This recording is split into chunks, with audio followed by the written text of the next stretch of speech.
Thank you, Mr. Chairman. Mr. Sloan, I want to thank you for your service to our country. I think we share the same view of the Middle East. I served in the United States Marine Corps in the first Gulf War and the Iraq War.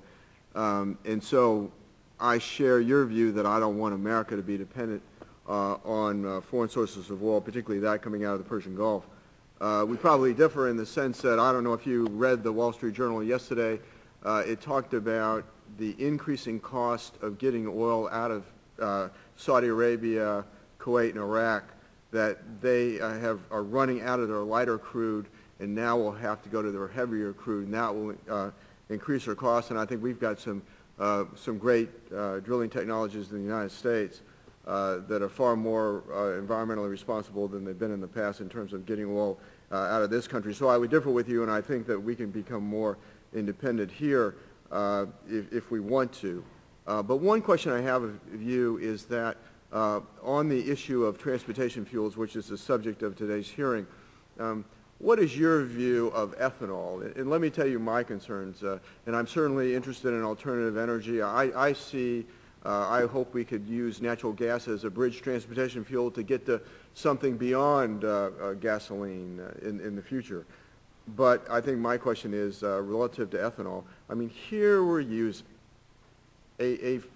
basically a commodity, an agricultural commodity that is used for food. It is driven food prices up.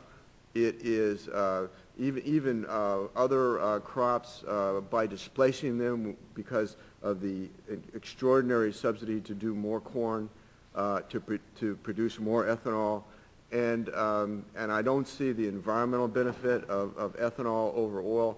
So I'd like your comments on ethanol and if you think that's the right direction for America to go. Absolutely. I would say that corn-based ethanol has significant limitations. And everything you listed right there are all reasons why it should probably not be something that we advocate a tremendous amount of resources to. I think I think the best place to look is at the Navy right now that is looking at a lot of other drop-in biofuel that have different feedstocks. Camelina, a mustard seed, and they're investing very heavily in a private company called Solazyme that they see as a way to displace a tremendous amount of their reliance on oil for jet fuel. And it's companies like that I see where you can actually drop in the biofuel. It's got a feedstock that is not used for food and doesn't impact world food prices, but is one that can be grown right here in America and can be dropped into the existing infrastructure so that we don't have to change the way people get their gas, so to speak. You can drop it right into a gas tank. And what is your view of natural gas as a transportation fuel? It is a mature technology. We lack the distribution for it with the exception of fleet vehicles today in the United States.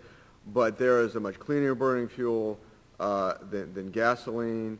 It is plentiful in the United States. We, in fact, there's been reports that we have a 100-year supply of natural gas in the United States. I mean, what is your view of natural gas as a transportation fuel as a way to reduce foreign dependence on oil? Sure. Congressman, I think you hit the nail on the head. It is mostly reserved for fleet vehicles at the moment.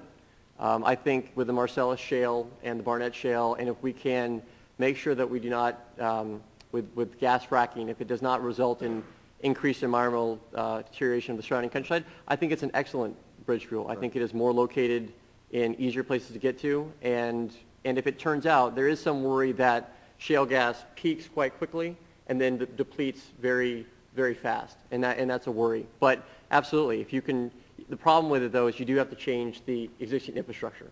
Whereas if you can develop drop-in biofuels, you can kind of keep the same existing gas station model without having to to alternate and the interior engine, the car engine in the same way. But I think it's definitely something that should be put on the table and should be looked at. Right. See, Mrs.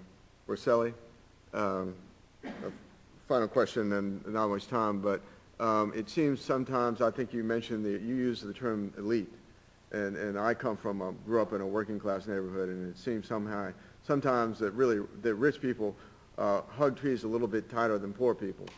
And on this ethanol issue and related using food as a transportation fuel, I wonder if you might comment on that.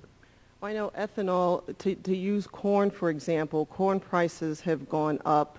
40% of our corn that's grown in our country is used for ethanol. That's corn that we could be putting on our tables for our families, and that's part of the reason why it costs so much.